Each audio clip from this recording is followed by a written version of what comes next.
있다. 아멘. 우리는 지난주에 이토로는 탁월하다, 뛰어나다, 뭐 이런 뜻이 있다고 그랬어요. 그죠? 이토로 주간. 특별히 출애굽기 18장에 하나님을 경배했던, 하나님을 찬양하고 하나님 앞에 제사했던 이방인 제사장 이드로.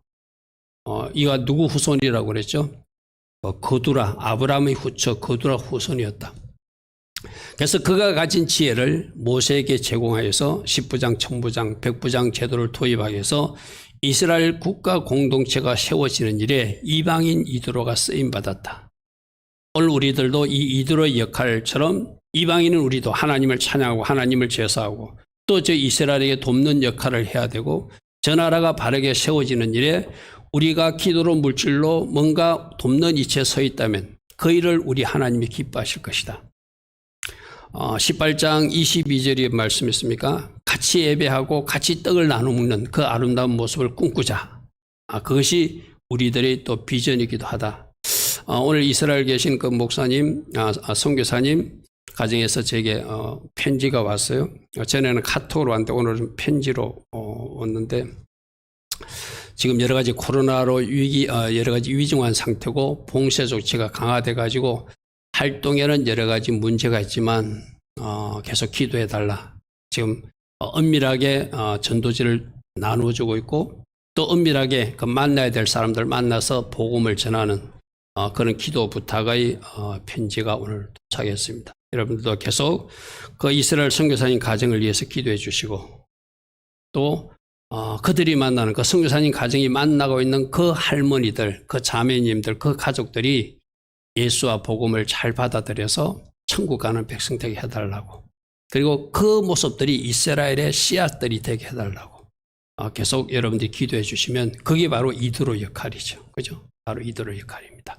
자, 오늘은 출애굽기 19장과 20장에서 시내산에 강림하신 하나님과 거기서 나타나셔서 십계명을 주신 하나님, 그리고 어떻게 제단을 쌓아야 되는지, 제단을 쌓을 때 하나님은 무엇을 약속하시는지 그런 말씀을 우리가 살펴볼 것입니다. 자, 첫 번째는 시내산에 강림하심. 우리가 조금 읽었던 16절부터가 셋째 날 아침에 우레와 번개 이야기가 시내산에 강림하는 모습이거든요. 19장 16절 다시 보겠습니다. 셋째 날 아침에 우레와 번개와 빽빽한 구름이 산 위에 있고 나팔 소리가 매우 크게 들리 하나님이 나타나실 때 막 번개가 치고 오늘 아침에도 부활의 현장, 우리 어제 아침이었습니까? 오늘 아침이었죠. 부활의 현장에 이렇게 하나님이 놀랍게 역사하신 지진이 일어나고 또 흰옷 입은 천사들이 나타나고 하는 것처럼 하나님이 나타나신 모습에 우레, 번개, 구름 그리고 나팔소리 초자연적인 어떤 일들이 일어나요. 그죠? 그러니까 그 아래 있는 백성들은 그 소리를 듣고 떨고 있더라. 하나님이 이렇게 나타나신 이유가 있어요. 오늘 아침에도 여러분 말씀 볼 때 그 지키던 경비병들은 그 천사들의 모습을 완전히 죽은 것이 엎드려졌다고 그랬어요. 그죠? 그런 하나님이 나타났을 때 그 하나님의 강력한 임재 속에 두려움을 주는 이유는 그 모습을 보고 하나님 잘 섬기라는 이야기거든요. 초자연적 모습을 나타나고 이때가 바로 여러분 언제가 하면은 첫 번째 오순절 날이에요. 그래서 여러분 잘 기억하십시오. 초대교회 때 예수님이 부활 성천하심으로써 그때 오순절은 성령으로 이 땅을 강타하신 날이지만 첫 번째 오순절 날, 이때가 첫 번째 오순절 날이에요. 첫 번째 오순절 날은 하나님이 시내산에 강림하신 날이에요. 뭘 가지고? 말씀을 가지고 오신 날. 그래서 우리는 성령 강림절만 강조하지 않아요. 성령님이 오신 것만 강조하지, 그죠? 저 유대인들은 이 오순절 날 말씀으로 찾아오신 하나님을 찬양하고 그들은 저거는 몰라.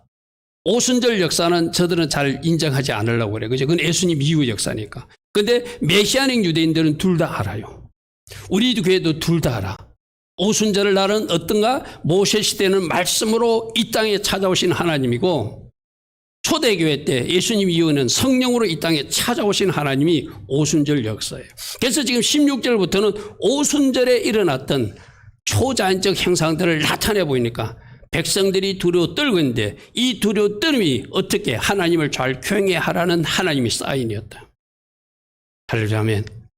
그리고 18절에 시내산에 연기가 자욱하니 여호와께서 불 가운데서 거기 강림하심이리라. 하나님이 오실 때는 불로 오신다. 할렐루야 하면 그죠? 불 가운데 강림하시니라. 그 연기가 온기가마같이 같이 떠오르며 온 산이 크게 진동하고. 할렐루야 하면 19절에 나팔 소리가 점점 커질 때 모세가 말한 적 하나님이 직접 음성으로 모세에게 대답하여 주시는 놀라운 은혜의 현장이 첫 번째 오순절날 일어났던 시내산에 강림하신데, 이때는 뭘 가지고 오셨다? 불로 오셨지만 뭘로 오셨다? 십계명 말씀을 가지고 찾아오신 하나님. 할렐루야 아멘. 그래서 20절 말씀에 여호와께서 시내산 곧 그 산 꼭대기에 강림하시고 산 꼭대기로 올라와라 해서 거기 강림하시고 모세를 거리로 부르시니 모세가 올라가더라. 여러분, 그 밑에서 쳐다보는 그 백성들 모습 한번 상상해 보십시오. 막 번개가 치고 그 다음에 막 나팔 소리가 나고 막 땅이 진동하는데 뭔가 불 모양이 산 끝에 보이고 거기서 하나님이 음성이 들려서 모세가 하나님을 만나러 이스라엘 백성을 대표해서 올라가는 모습을 상상해 보십시오. 그죠? 이게 바로 첫 번째 오순절날 일어났던 일이에요. 그래서 이런 말씀들 통해서 첫 번째 오순날은 불과 말씀으로 강림하신 하나님이 모세를 시내산 위로 부르셔서 십계명이라고 하는 하나님의 백성들이 이 땅에서 살아갈 어떤 법을 주시는 거예요. 그 모습들을 백성들은 그 십계명 이후에 20장 1절부터 17절까지가 십계명 말씀 내용이잖아요. 그죠? 그 18절부터 모습을 보면은 20장 18절 보십시오. 무백성들이 우레와 번개와 나팔 소리와 산의 연기를 다 본지라. 아까 19장 그 내용을 다 보고 그런 모습들을 보고 있는데 그들이 볼 때 떨며 멀리 서서 두려워하다는 거예요. 그래서 무슨 말을 하냐면 모세에게 말하기를 당신이 우리에게 직접 말씀하시고 하나님이 우리에게 직접 말하지 않게 하소서. 저 하나님의 소리를 직접 들으면 우리가 다 죽을 것 같습니다. 이것이 죄인들이 느끼는 감정인 거죠. 하나님이 여러분들 우리를 찾아오시면 하나님이 축복해 준 사람은 능력과 기름과 은혜가 임하지만 내가 늘 이야기하잖아요. 죄중에 있는 사람은 하나님이 심판이 임한다고 그랬잖아요. 그죠? 이스라엘 백성들은 하나님이 직접 말씀하시면 자기들에게 큰 문제가 생길 것 같아. 그러니까 모세시여 당신이 우리에게 말하고 저 하나님으로 우리에게 말하지 말게 하소서. 우리가 죽을 것 같습니다. 두려움 속에 그들은 그 하나님을 바라보게 돼요. 그런데 시내산에 강림하신 이유를 20절 말씀해 보면 왜 이렇게 무섭게 이렇게 무서운 모습으로 두려울 정도로 나타나시는가? 하나님이 그 두려워함이 하나님을 경외함으로 바뀌어지게 하려고, 또 하나님을 경외함으로 범죄치 않게 하려고 이렇게 하셨다라고 20절에 그렇게 말씀되어 있거든요. 자, 20절 말씀 한번 볼까요? 모세가 백성에게 이르되 두려워하지 말라. 하나님이 이렇게 놀라운 모습으로 임하신 것은, 불로 나팔 소리로 번개로 임하신 모습은 너희를 시험하기는 것이다. 이 두려움이 하나님을 잘 경외함으로 바뀌는지 안 바뀌는지 하나님의 테스트.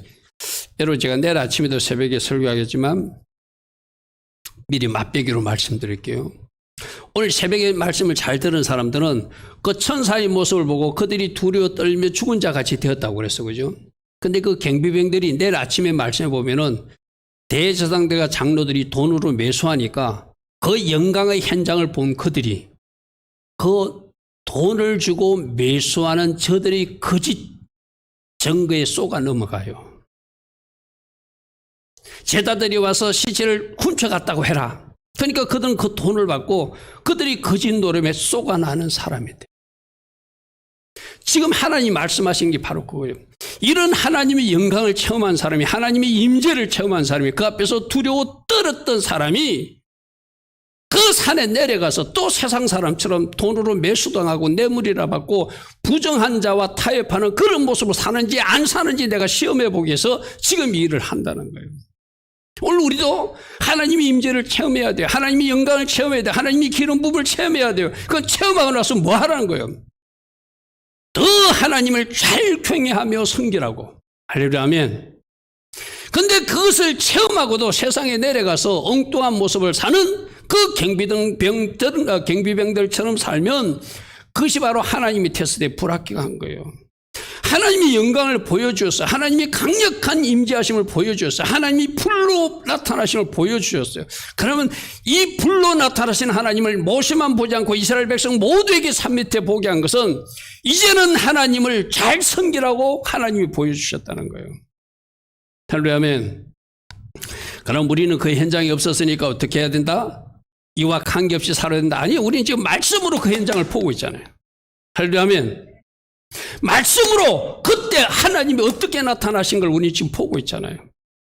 그러면 이 땅에 살고 있는 출애굽기 19장과 20장 말씀을 눈으로 보고 주목하여 읽고 있는 너희들은 그 현장에 마치 있었던 이스라엘 백성들처럼 하나님을 두려워하며 하나님을 잘 경외함으로 살아야 된다는 거예요.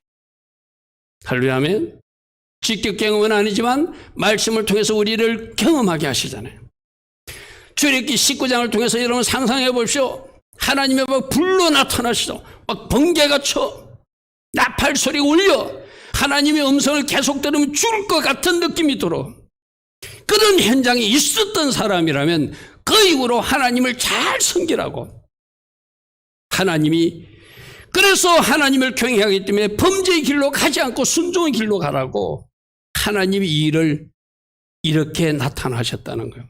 자, 20절 말씀 다시 한번 보십시오. 모세가 백성에 이르되 두려워하지 말라. 하나님이 이렇게 임하신 것은 너희를 시험하사 낯사의 하나님, 시험하시는 하나님 우리 들었죠, 그죠? 낯사의 하나님, 너희로 하나님을 잘 경외함으로 범죄하지 않게 이제는 내가 준 십계명 말씀대로 잘 살아내라고 이런 모습으로 하나님 보여주셨다는 거예요. 여러분 생각해 보십시오. 말씀만 주는 것이 목적이라면 하나님이 모세만 살짝 불러가지고 말씀 줄 수도 있잖아요. 근데 하나님이 실제로 나타나시는 모습을 보여주신 이유는 그것을 보고 하나님을 잘 경외하고 하나님을 잘 섬기고 다시는 제 길을 걷지 말라고 주신 말씀대로 잘 살아내라고 이렇게 시내산에 나타나셨다는 거예요. 자, 우리 모두도 오늘 그 현장에 마치 있는 사람처럼, 할렐루야, 아멘. 여러분 내일 새벽 말씀 꼭 한번 들어보십시오. 제가 오늘 일부러 10절에서 끊은 이유는 그때 그 경비병들이 하나님의 그 초자연적인 역사를 보고도 그들이 대제사장들과 장로들이 돈으로 매수하니까 세상 사람처럼 그들은 아무런 영광의 현장을 보지 못한 사람처럼 그렇게 매수당하더라는 거예요. 그 말씀하고 연결시키려고 제가 일부러 떼어놨거든요.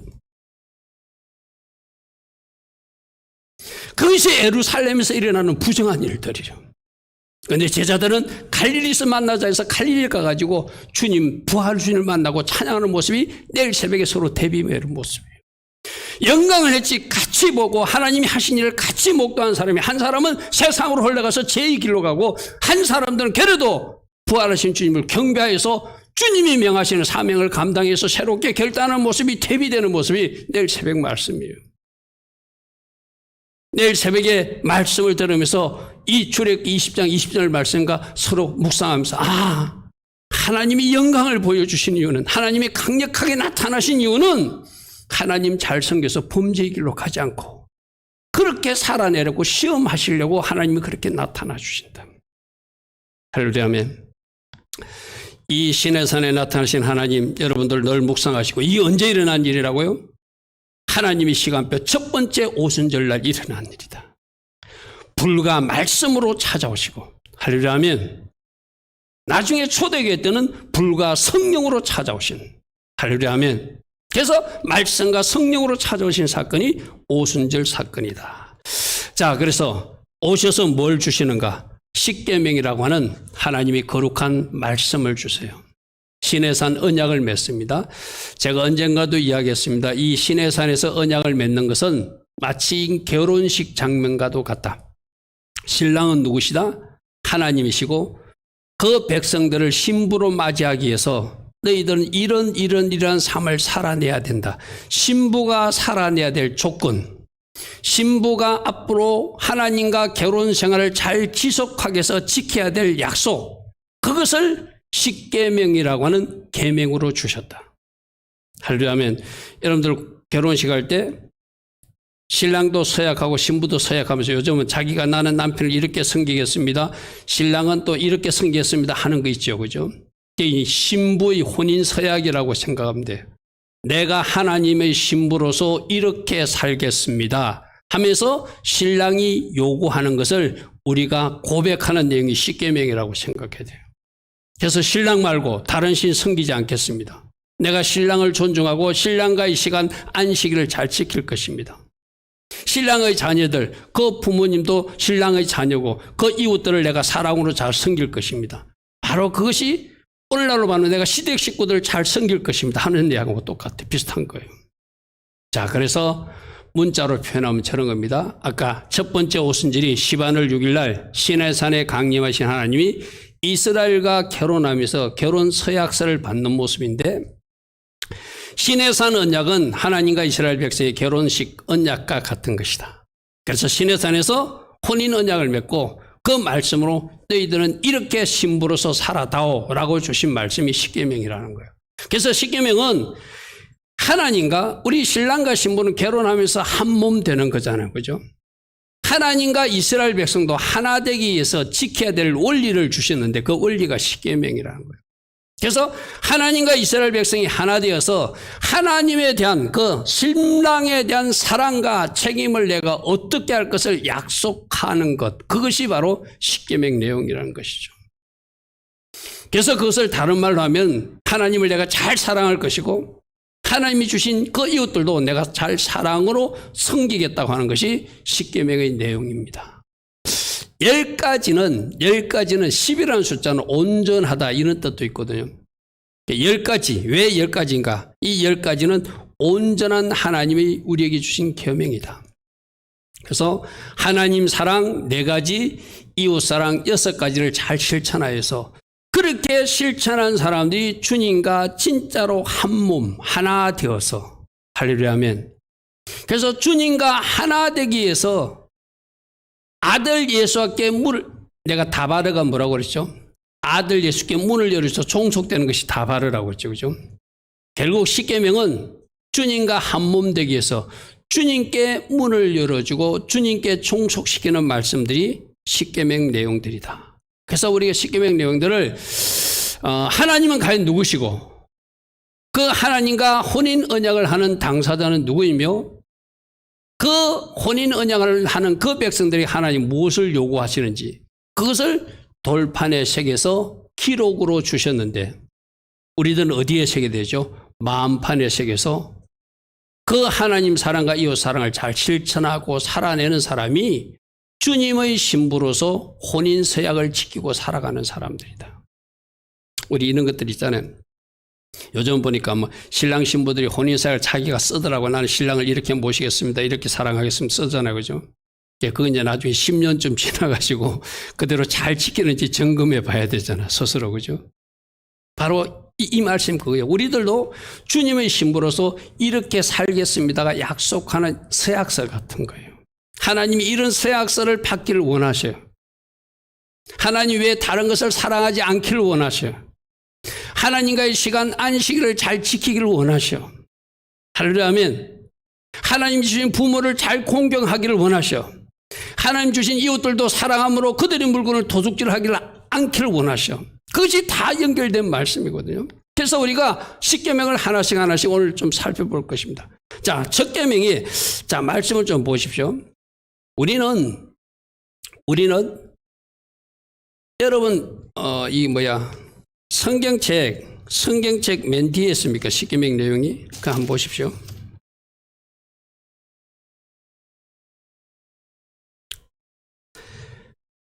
여러분, 십계명 내용을 보면은 우리 개신교에서는 하나님이 이 모든 말씀하시되 나는 너를 애굽 땅 종된 집에서 인도하는 내 여호와니라 하는 2절 말씀을 우리는 빼내고 3절부터 너는 나 외에 다른 신을 내게 두지 말라를 1계명으로 쳐요. 그죠?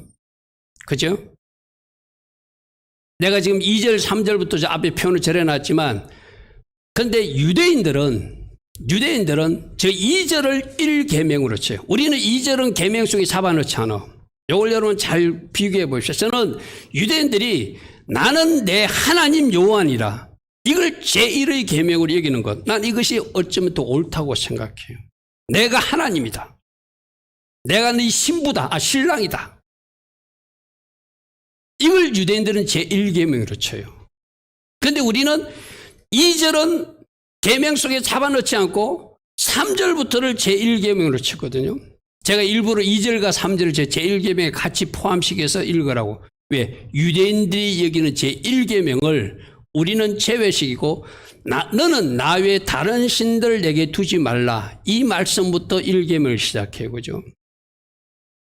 그래서 유대인들의 10계명 내용하고 조금 틀린 게 저들은 제2절을 1계명으로 치고 3절과 4절을 엮어서 2계명으로 쳐요.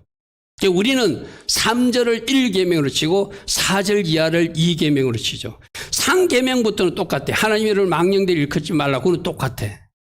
그런데 1계명, 2계명의 차이점에서 나는 저들이 하나님이 내 하나님 여호와가 바로 1계명으로 여기는 것. 이거 우리가 한번 주목해야 될 부분이기도 해요.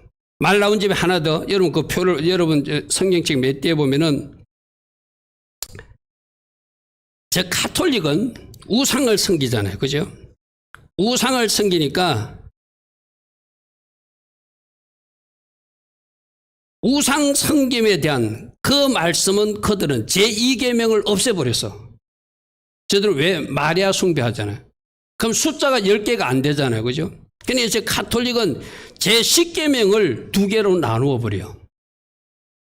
한 칸씩 달라 올라가는 거. 우리 제3계명이 저들이 2계명이고 우리 제4계명이 저들이 3계명이고 이렇게 한 칸씩 땡겨가지고 10계명을 9계명과 10계명으로 나누는 이 가톨릭의 10계명 내용은 좀 틀렸어요. 왜? 자기들이 하고 있는 우상 숭배가 틀렸다는 것을 자인하는 모습이에요.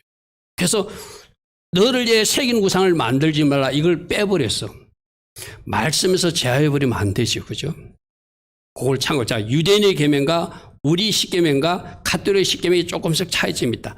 가톨릭은 10계명 중에서 우상 계명에 해당되는 제2계명을 의도적으로 없애고 10개로 맞추기 위해서 제10계명을 9계명과 10계명으로 나누어서 맞춰버렸다.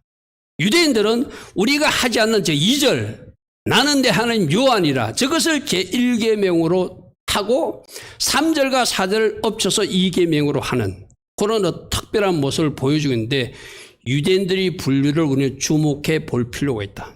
하나님을 하나님으로 섬기는 것. 할렐루야 아멘. 이것이 제1계명의 내용이에요. 그래서 우리로 하는 우리 일반 개신교사는 너는 나 외에 다른 신을 두지 말라는 거 뭐죠? 하나님만 사랑하라는 거예요. 할렐루야 아멘. 여기는 다른 신 당연히 여러분 안 섬기게 되겠죠. 그럼 하나님만 사랑해야 된다.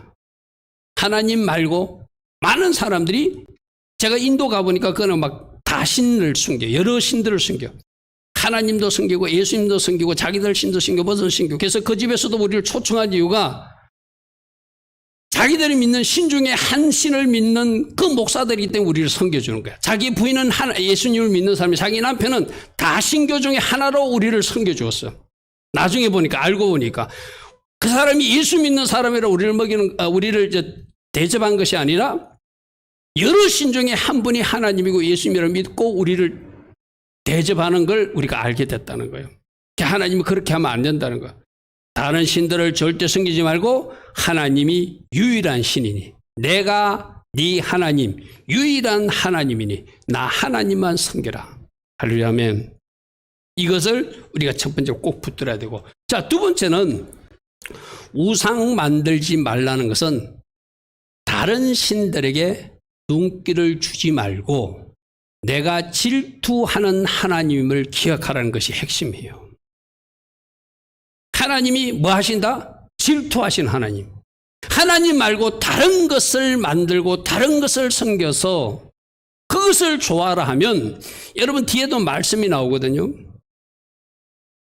제단을 만들 때도 금이나 은으로 뭐 이렇게 잘 만들지 말고 그냥 흙덩어리로 만들어라. 그리고 제단도 돌을 갖다 쪼아서 다듬어서 좋게 만들려고 하지 마라. 그 좋게 만들려고 하는 그것이 우상이 될 수 있다는 거예요. 무슨 말 알겠죠?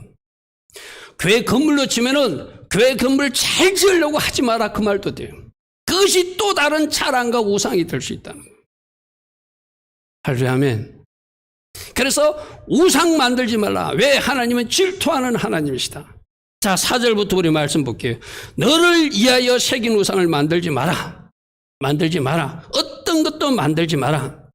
또 5절, 그것들에게 절하지 말고 그것들을 섬기지 마라.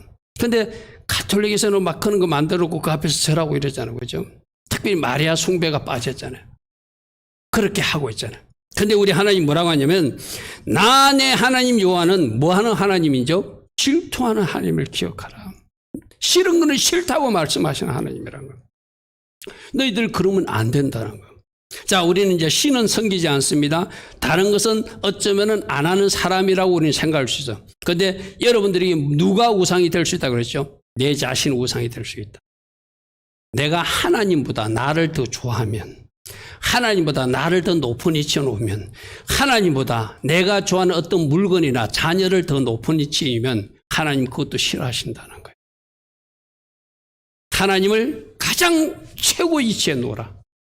그죠? 이것을 우상 숭배의 개념 제2계명에서 우리가 꼭 기억해야 돼요. 그 다음부터 한번 보십시오. 우리가 우상 숭배에 빠지면 하나님이 어떻게 하시는지, 나를 미워하는 죄의 값대 아버지로부터 아들로부터 3, 4대까지 그 저주가 흐를 것이다. 이 말씀이거든요. 우리가 우상 숭배, 우리 한국에 옛날부터 뭐 제사 문화도 있고 뭐 절간에 다니는 사람도 있고 또 잘못된 종교를 믿었던 사람들 있잖아요. 그 저주가 3, 4대까지 흐른대요. 그리고 이거 주님 뭐라고 하죠? 너희들 가정에 그런 일을 당하라가 아니라 너희들 당대에서 하나님만 믿어서 우상을 완전히 제거해서 끊어내라는 거예요. 할렐루야, 아멘. 끊어내라. 그리고 하나님을 잘 믿으면 6절은 우리에게 희망이거든요. 나는 질투하는 하나님인데 나를 사랑하고 내 계명을 지키는 자. 내가 지난번에 뭐가 진짜 사랑인가? 계명까지 지키는 사람이 사랑이다. 할렐루야, 아멘. 할렐루야, 아멘. 말로만 사랑하는 것이 아니라 주신 말씀대로 살아내는 사람이 진짜 주님을 사랑하는 자라서 그죠? 나를 사랑하고 계명을 지키는 자는 1000대까지 은혜를 베푼대. 그럼 오늘 이 밤에 나온 여러분들은 이 1000대의 은혜를 여러분 자손에게 흘려보내야 돼. 할렐루야, 아멘. 그 복을 주겠다는 거. 그 복을 주겠다는 거. 그래서 제2계명에 여러분들, 이것을 가톨릭은 이것을 없애버리고 10계명을 조작한 그런 사람들이 이제 가톨릭이라는 거 기억하시고, 또 우리로 내가 하나님보다 더 높이는 또 다른 우상들이 없도록, 특히 내 자신이 하나님보다 더 높은 위치에 올라가지 않도록 항상 겸손히 내 자신을 낮추며 하나님을 잘 모시고 하나님을 잘 경외함으로 6절의 복 1000대까지 은혜가 베풀어지는 그런 영적 가문이 되기를 축복합니다. 자, 그 다음에 제3계명은 하나님의 이름을 망령되이 부르지 말라는 것은 하나님을 함부로 사용하지 말라는 거예요. 하나님을 내가 그랬잖아요. 우리 성경 번역에도 하나님을 뭐뭐 하는 자, 놈자자를 붙이는 거나 이거 별로 좋게 안 여기진다는 게 바로 이런 마음이에요. 하나님을 사랑하고 존중하는 마음으로 우리가 하나님을 호칭도 해야 되거든요. 그런데 하나님을 뭐뭐 하는 자 이렇게 표현하는 거는 저는 제 마음에 들지 않아요. 번역하는 사람들이 조금 더 하나님 뭐뭐 하시는 분 이렇게 했으면 얼마나 좋았을까요? 그죠?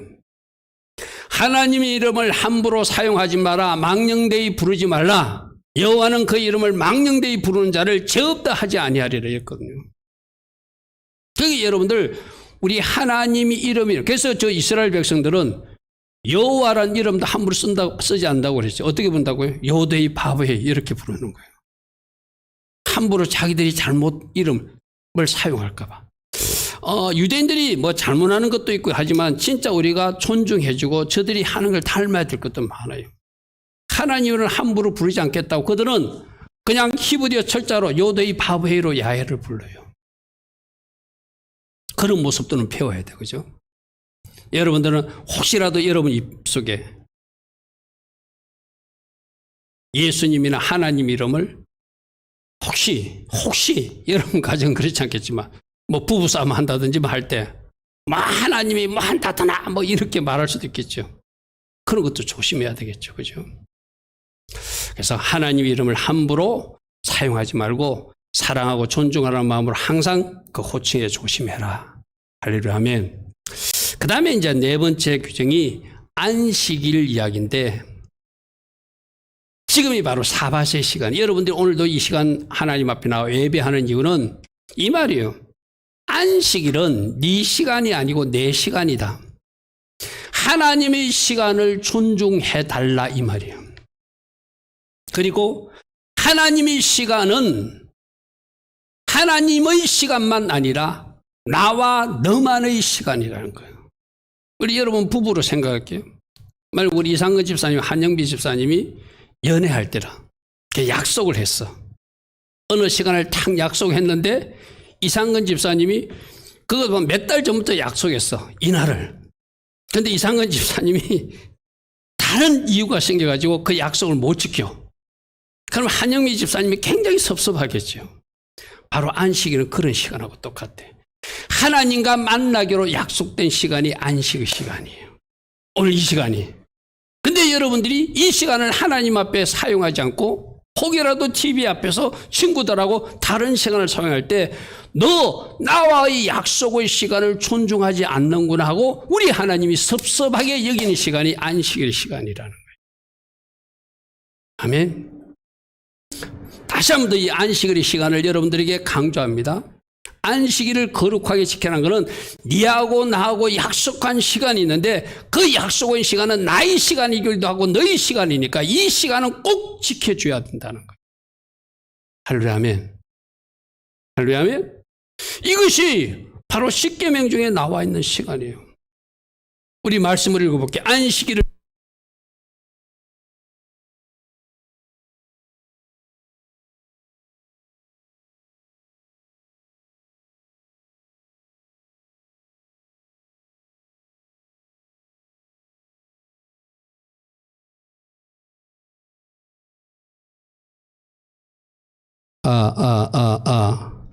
마이크가 좀 이상하네요. 자, 이거로 하겠습니다. 자, 안식일을 기억하여 거룩하게 지키라는 것은 하나님 시간과 나하고의 약속 시간이니 그 약속 시간을 존중하라는 의미라고 그랬어요. 그죠? 그래서 엿새 동안은 너희 시간으로 잘 쓰라는 거예요. 힘써 내 모든 일을 행할 것이나 일곱째 날은 내 하나님 여호와의 안식일인즉 너하고 나하고 약속 시간인즉 너나 내 아들이나 내 딸이나 내 남종이나 내 여종이나 내 가축이나 내 문 안에 있는 머무는 객이라도 아무 일도 하면, 이 말은 뭐죠? 너도 지키고 너와 관계된 모든 사람들도 그 안식일을 지키도록 네가 도와줘야 된다 이 말이죠. 11절 이는 엿새 동안에 나 여호와가 하늘과 땅과 바다와 그 가운데 모든 것을 만들고 일곱째 날에 쉬었기 때문이라. 그러므로 나 여호와가 안식일을 복되게 하여 그날을 거룩하게 했으니 이날 거룩하게 잘 지켜서 하나님 주신 안식과 복을 누리라는 거예요. 할렐루야 하면 쉽게 말할게요. 너하고 나하고 약속 시간이다. 그 약속 시간을 네가 존중해 줬으면 좋겠다. 할렐루야 하면 이 말은 뭐하죠? 아까 이야기한 대로 우리 한 집사님이 어느 약속 장소에서 기다리고 있어. 근데 이상근 집사님이 안 나갔어. 우리 하나님이 약속 장소에서 기다리고 있어.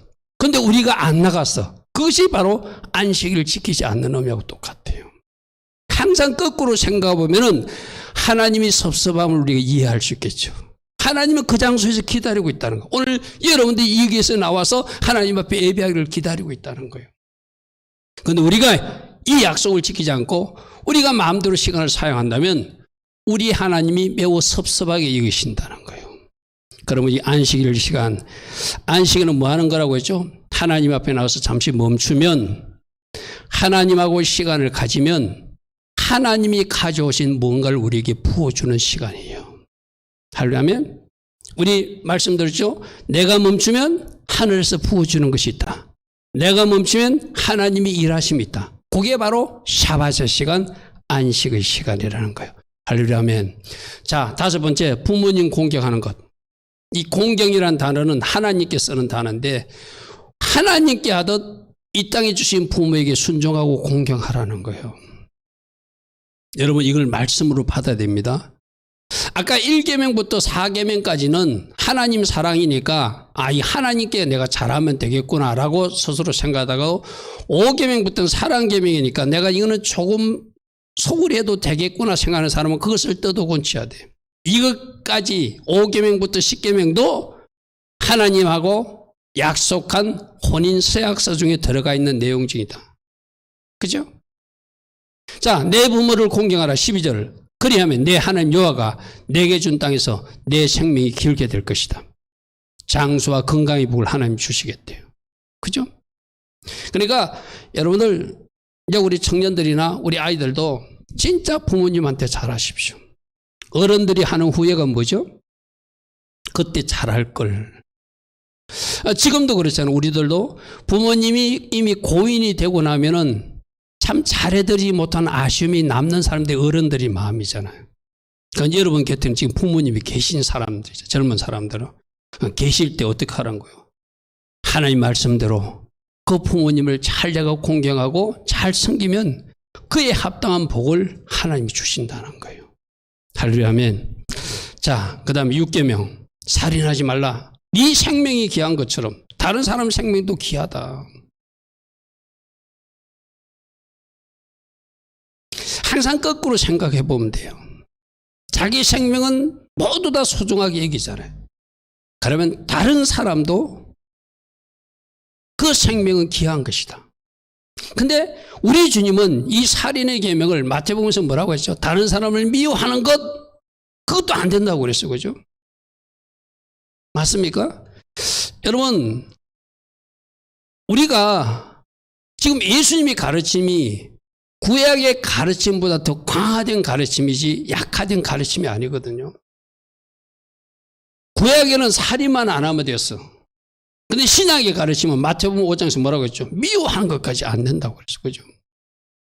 우리는 오늘 저것까지도 같이 적용할 수 있어야 돼요. 할렐루야면 여러분들이 누군가 미워하고 있다면 그것조차도 주님은 안 된다고 그랬어요. 그것이 바로 미움부터 시작해서 살인이 일어나니까. 그죠? 누군가 미워하고 있는 것, 이것도 제6계명의 넓은 의미에서 걸린다고 볼 수 있죠.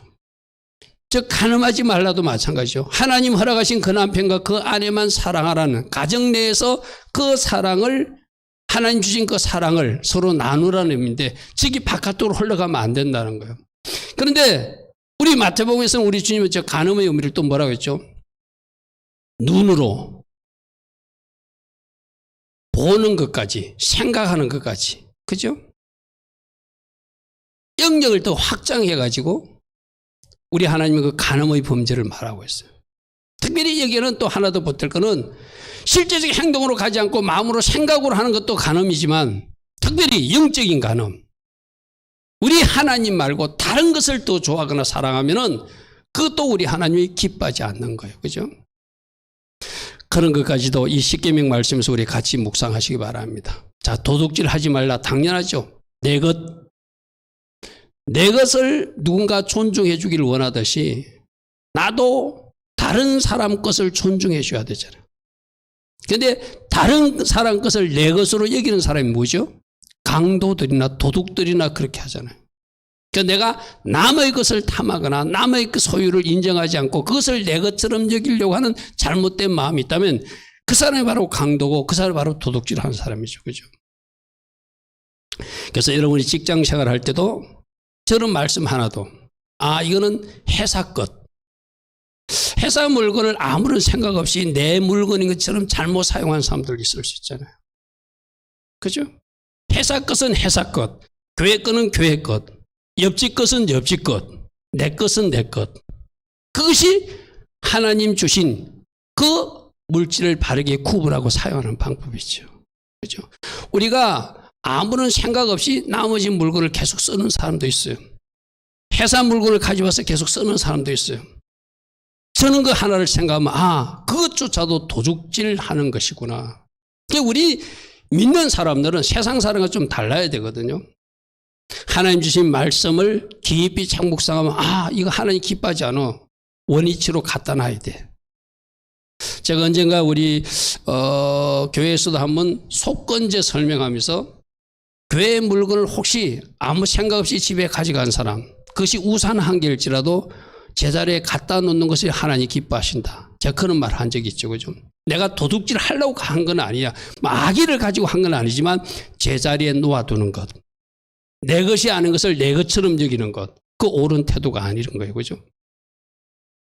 자, 그 다음에 제9계명은 거짓 증언하지 마라.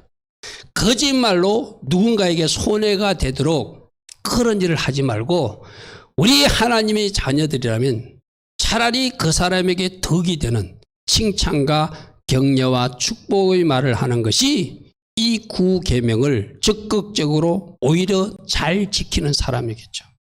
그죠? 상대방에게 해가 되는 거짓말을 해서 그 사람을 힘들게 하는 사람이 아니라 하나님이 자녀라면 그 사람에게 덕이 될 수 있는, 거짓말로 덕이 되는 말은 아니죠. 격려와 칭찬, 축복의 말을 하는, 특별히 올해가 폐의해. 그죠? 우리 말을 잘 사용하자. 자, 10계명. 내 이웃의 집을 탐내지 마라. 내 이웃의 아내도 탐내면 안 되고, 그의 남정도 탐내면 안 되고, 그의 여정도 탐내면 안 되고, 그의 소도 탐내면 안 되고, 그의 낙이나 무릇 내 이웃의 소유를 탐내지 말고 하나님 주신 모든 것에 감사하고 나머지 것을 탐내지 마라. 그죠? 그런 말씀을 10계명까지 주셨어요. 자, 이런 말씀을 요약하면은 하나님 사랑과 이웃 사랑이에요. 그죠? 1계명부터 400계명까지는 하나님을 잘 사랑하되 하나님만 사랑해야 되고 우상을 없애고 하나님의 시간, 안식일도 존중하고 하나님의 이름을 함부로 부르지 마라. 그리고 5계명부터는 부모님을 가장 우선적으로 잘 사랑하라고 말씀하시고 이웃도 네 몸처럼 이웃의 생명도 사랑하고 이웃의 물건도 사랑하고, 그래서 이웃을 사랑하기 때문에 이웃의 생명도 해하지 말고 이웃의 물건도 해하지 말고 이웃집 사람도 탐하지 말고 그렇게 살아야 되는 것이 하나님 사랑과 이웃 사랑이라고 말씀하셨어요. 우리 주님의 가르침으로 보면 마태복음 22장 30절부터 40절이죠. 예수께서 말씀하시되 네 마음을 다하고 목숨을 다하고 뜻을 다해 주 너희 하나님을 사랑하였으니 이것이 가장 크고 첫째 되는 계명이요 둘째도 그와 같으니 내 이웃을 네 자신같이 사랑하라 하셨으니 이 두 계명이 온 율법과 선지자의 강령, 구약의 가르침이다. 그죠? 그러니까 10계명을 짜면 하나님 사랑과 이웃 사랑이고 하나님 사랑과 이웃 사랑을 짜면 그냥 사랑이에요. 사랑. 성경을 여러분 뭐 녹즙기 같은 데 짜는 거 있잖아요. 넣어가지고 짜면 어떤 글자가 나온다고요? 사랑 두 글자가 떨어진다. 이것을 좀 확대하면 하나님 사랑과 이웃 사랑이 되고 이걸 좀 확장시키면 10계명이 되고 이것을 좀 더 확장시키면 우리 다음 주에 미스파팀 시간에 하는 구체적으로 이웃 사랑 이렇게 해야 되고 하나님 사랑 이렇게 해야 된다는 것이 이제 다음 주에 나오는 미스파팀 법규들, 규례들 규정에서 나오게 되겠죠. 그래서 오늘 이런 말씀들을 내가 어떻게 잘 실천하고 적용하고 있는지 혹이라도 이 가장 기초적인 이 하나님이 10계명 그 어떤 말씀에 내가 입에 됨이 있다면 그거 수정해 나가는 거. 그죠?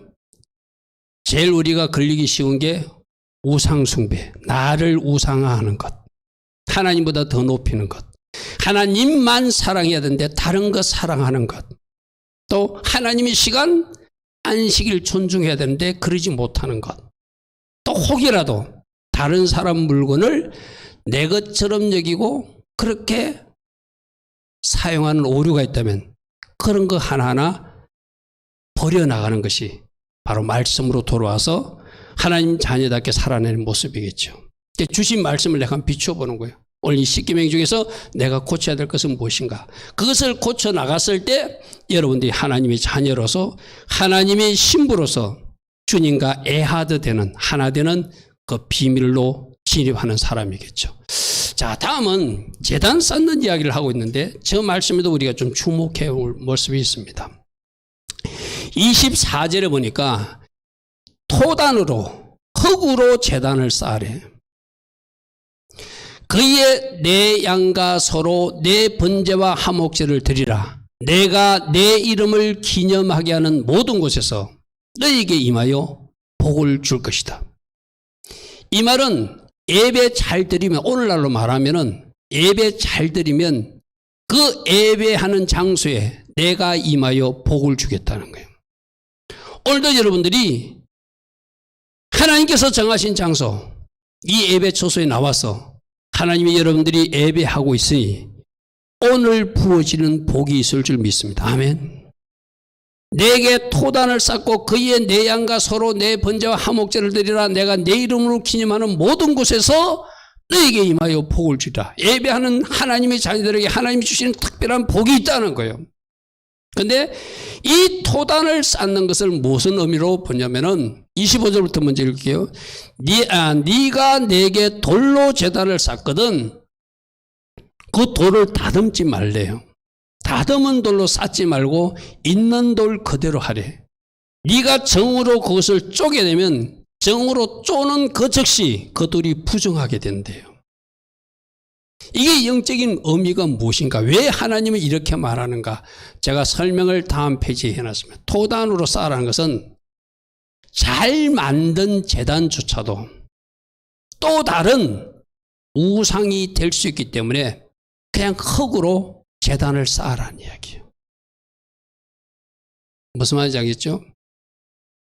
너무 잘 지은 건물, 그렇게 하나님이 기뻐하지 않을 것 같아요. 저 말씀에 비교하면. 검은 신상도 하나님은 하지 말래. 다듬지 않는 돌로 해래. 다듬고 쪼개면서 하나님이 원하시는 제단을 쌓는 것이 아니라 우리가 좋아하는 그것을 만들 수 있다는 거예요. 무슨 말인지 알겠죠? 그죠? 다듬고 쪼개면서 내가 원하는 것을 만들어 또 하나의 우상이 되게 할 수도 있으니 다듬지도 말라, 쪼개지도 말라, 흙으로 쌓아라. 잘 만들려고 애쓰지도 말고 있는 그대로 정성을 다해서 흙제단에 하나님이 하나님 앞에 제사 드려도, 오늘 우리로 말하면은 여러분이 하나님 앞에 나올 때 막 여러분들 꾸미려고 치장하려고 하지 마십시오. 옷을 단정하게 있는 그대로 모습으로 하나님 앞에 나오면 그 예배를 받으시겠대요. 할렐루야.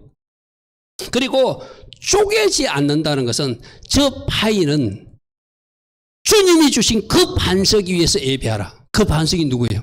예수와 그리스도를 기초로 해서 하나님 앞에 예배하는 영적 의미도 돼요.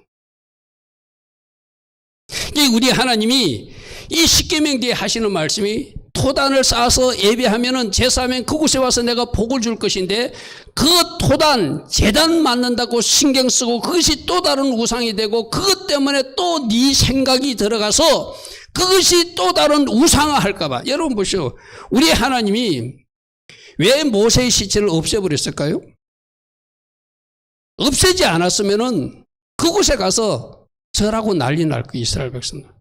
여러분, 이스라엘에 가면 다윗의 묘도 없거든요. 다윗의 묘도 하나님이 없애버렸어요. 숨겨서 어딘지 몰라요. 지금 만들어 놓은 거 가묘거든요. 히스기야 시대 때 그 노뱀이 있죠. 노뱀도 막 없애버렸잖아. 왜? 그것이 또 다른 우상이 되어버리니까. 우리 하나님이 얼마나 그 하나님의 백성들이 어리석은 길로 갈 수 있는 것을 아시니까 이 제단 쌓는 것도 그냥 토단으로 흙단으로 해라.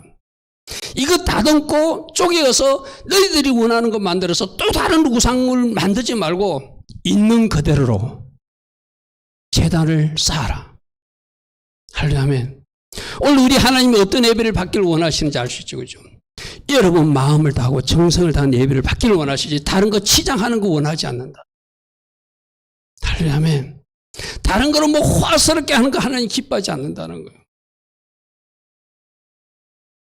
것 하나가 또 다른 조형물이, 또 다른 건축물이, 또 다른 재단이 하나님 기뻐하지 않는 우상이 될 수 있으니 조심하라. 하려면 내가 너희들에게 허락한 그 반석 쪼개지 말고 있는 그대로 예수 그리스도 안에서, 예수 그리스도를 통해서 나를 예배하면 내가 그 예배를 받을 것이다. 우리 하나님 그렇게 말씀하세요. 하려면 오늘 세 가지 중요한 것을 말씀드렸습니다. 하나 더 있네, 빠졌네. 출애굽기 20장 26절에 제단 오를 때 네 하체를 보이지 말라는 것은, 이 하체는 좀 부정한 것, 죄의 모습을 상징하거든요.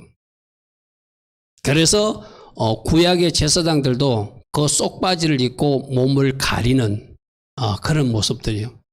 제사 드릴 때 청계로 오르내릴 때 네 하체가 드러나지 않도록 조심하라. 이 하체는 부정한 것이다. 죄의 이방인들이 제사할 때 나체 제사를 드리고 거기서 뭐 이상한 짓도 하고 그러잖아요, 그죠? 그런 것을 염두에 둔 모습이기도 해요. 그래서 부정한 채로 제사하지 마라. 그래서 청계 사용하지 말고 경사로를 사용하라. 하체는 가려서 보이지 않도록 해라. 왜? 그 벌거스는 상태가 부끄러움이고 죄의 상태로 주님은 생각하신다는 거예요.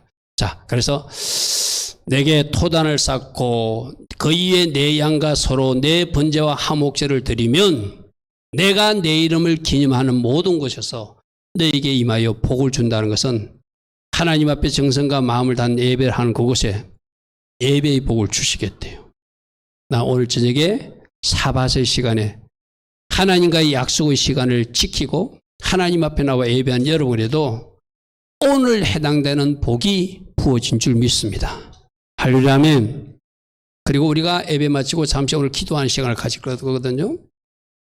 기도할 때도 하나님 오늘 저에게 주실 그 복을 저에게 계속 기름 부어 주소서.